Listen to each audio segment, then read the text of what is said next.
We got a jam-packed schedule. The Browns season is in full swing, but the Cavs made a move over the weekend that we have yet to talk about on the Ultimate Cleveland Sports Show. So I had a few minutes to hop on here while my apartment's getting worked on to discuss the Isaac Okoro contract extension, what it means, and whether or not it was the right decision for the Cavaliers. So let's get in, let's get out, and it starts right now.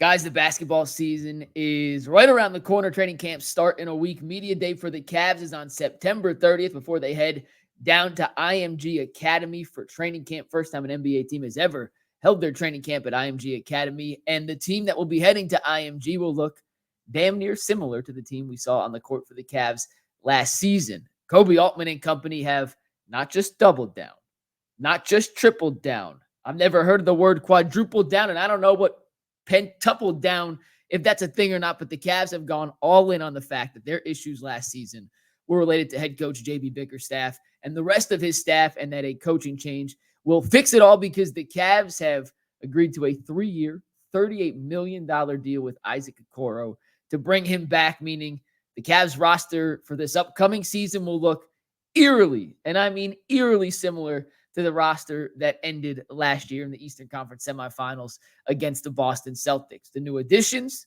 Jalen Tyson, their first-round pick, 20th overall out of Cal, and Kenny Atkinson, the head coach. That's about it.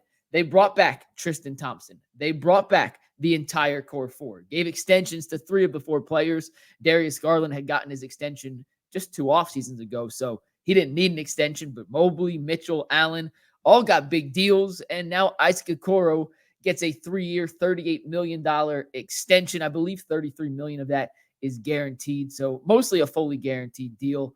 And it lines up okay, and I'll explain that in a sec, against players of a similar status to Isaac Okoro, similar position to Isaac Okoro. And frankly, I thought the Cavs overpaid a little bit actually for a guy based off what he's done on the court. Now, when I give you the comparisons to what Okoro's making on an average annual basis to what some of his contemporaries are, there are some guys who I like better right now than Isaac Okoro. Guys who I think are 100% unquestionably better today than Isaac Okoro and would help the Cavs more than Isaac Okoro would today. But the Cavs are banking on the fact that Okoro can develop more of an outside jump shot and become more of an offensive threat. And if he can build on those strengths, and it is fair to say, well, he's been in the league 4 years now, will he ever? That's a totally fair question. And you have to hope Kenny Atkinson can bring that out of him in a way that JB Bickerstaff and his staff couldn't. But you're banking on that.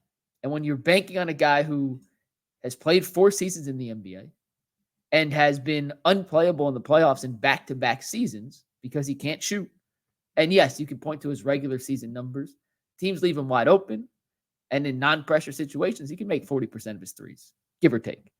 In the playoffs, when the pressure is ramped up, we have seen Isaac Okoro shrink to the smallest, and I mean the absolute smallest of moments, and he's essentially been unplayable in those situations. So when you pay a guy $38 million over 3 seasons, it's a guaranteed average of $12.6 million.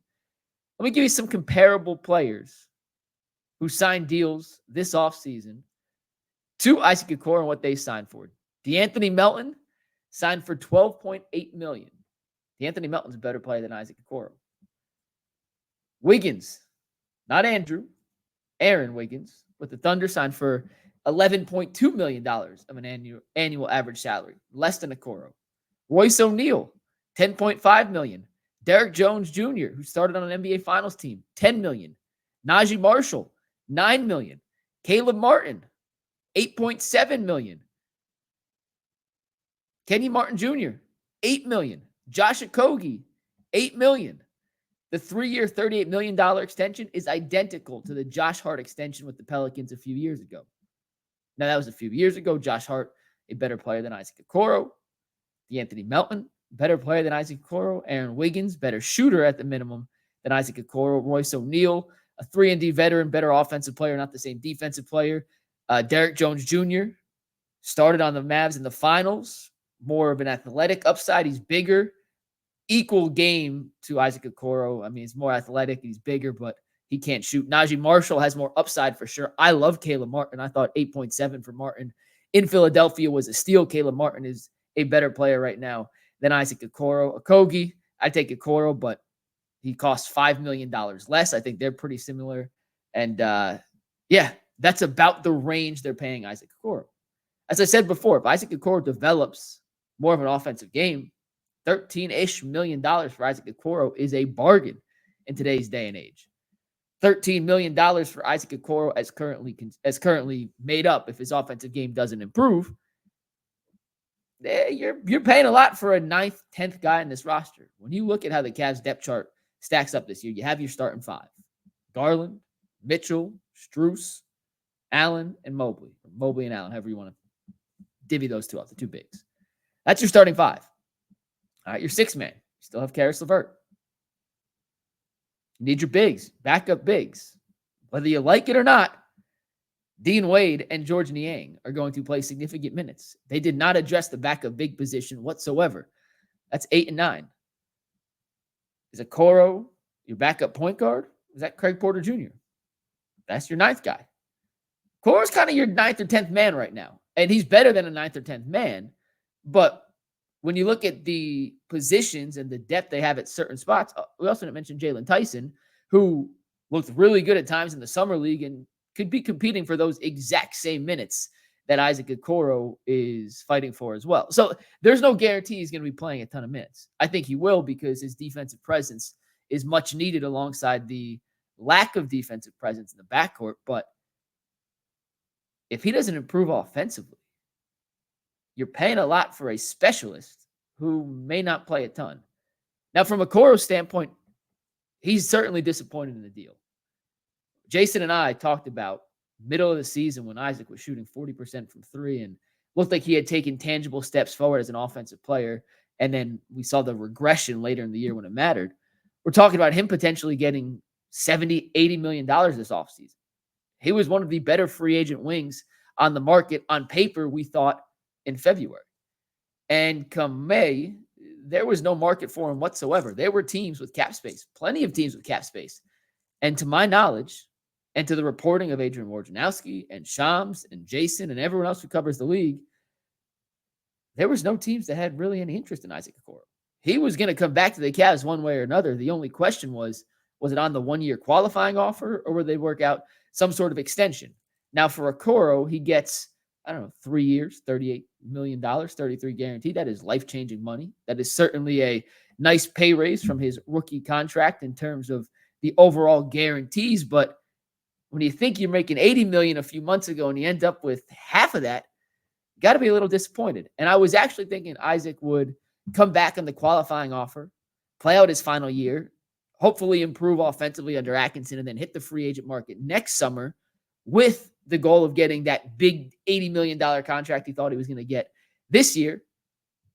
But I think the reason he agreed on this 3-year extension is he saw, well, if I don't put up big numbers, or at least improved numbers, I'm not going to get the deal I want anyway. And with a new coach in place who's not loyal to me, this isn't the regime that drafted me. And with other guys at my position, they have a logjam at that 2-3 position. Tyson, LeVert, Okoro, Strus, Sam Merrill, Ty Jerome, like all those guys are fighting for those same minutes. He may not play enough to put up the numbers needed to get that big $60, $70 million contract. So at the end of the day, I think it's a win for the Cavs to get Isaac back on a deal that certainly isn't outrageous. It fits their timeline, -1 contingency, which I'll mention in 1 sec. And if he can live up to his potential and improve as an offensive player, is a bargain. And if it's not, he's getting paid right around where he should be getting paid. Probably a little more, but right in the range. We're nitpicking over dollars here of a guy of his caliber in today's day and age of the NBA.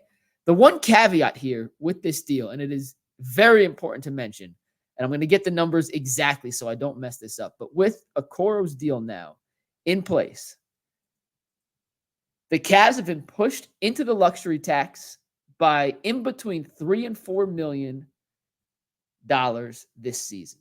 And we have heard time after time after time from anyone you talk to that the Cavs did not want to enter the luxury tax until next season when the extensions kick in. Why? Because it starts the clock, and once the clock starts, until you get under the tax, it doesn't stop, and each year it gets worse and worse and worse.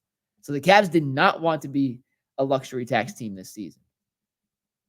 Now they are by just $3-4 million. And that tells me one thing for certain. Despite the fact the Cavs are running back the roster to start the season, there is a trade coming at the deadline that's going to anger a lot of people because this can go one of two ways.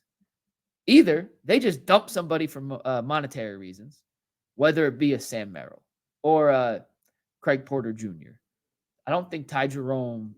Well, let me look at Ty Jerome's contract real quick because Ty Jerome technically could fit into that category if he's making enough. No, he's not. He's only making $2.5 million. So just getting rid of Ty Jerome doesn't actually put them under. Could be George Niang. Could be a Dean Wade. Someone that's making at least $4 million can be dumped at the deadline to get yourself back under the luxury tax.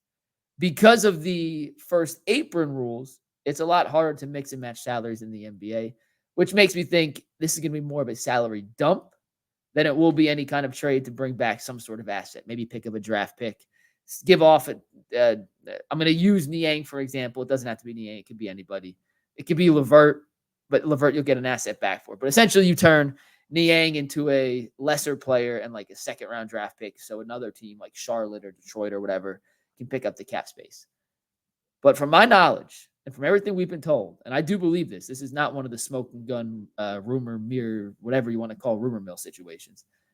The Cavs do not want to be a tax team this year. And this Okoro contract puts them into the luxury tax. And that indicates to me that something at the deadline is going to happen, which it should have anyway, because you should always be looking to improve your team. But now the Cavs can't take on any salary unless they're willing to push all their chips in on the table this season. And that gives them about a 50-game runway to decide. Has Atkinson and the internal development we are banking on improved enough to put us in that championship contender category? If the answer is yes, then the luxury tax and the clock doesn't really matter because you go all in. Your championship window is only so long. And every year in the NBA is such a volatile situation where if you're playing great basketball and you think you have a chance to go for it, you go all in, you deal with the repercussions later. But if they're not at that level yet, and they still have questions, and Mobley hasn't taken that giant leap. He's taken steps, but not that giant leap yet. And Mitchell and Darius are still kind of figuring out the way to maximize their talents together. And Darius is not playing at the level he was last year, but maybe not at the all-star level he played in 2022, 2023. If all that is on the table, you're going to have to sell some pieces off or a piece off to get yourself under that luxury tax threshold and push the clock back another year. Because that's what the Cavs wanted to do when they started this offseason. That's why they didn't make any real outside moves other than changing the head coach. And that is why this Isaac Okoro contract, while not crazy money on paper, certainly raises some questions about how this team is going to be constructed midway through the season. Appreciate you guys tuning into the Ultimate Cavs Show. If you like the Isaac Okoro deal, let me know in the comments. If you think it's an overpay, tell me in the comments too. Love to hear what you guys think. I think it's right around the right number. It's a little high compared to some of the other guys I think are in the same range as him. If you could get Caleb Martin for 8.7, I don't think Isaac Okoro is worth 12.6, but that's the beauty of basketball. That's what Koby Altman said. That's what Daryl Morey said. And those two guys are getting paid. More power to them. See you next week. Peace.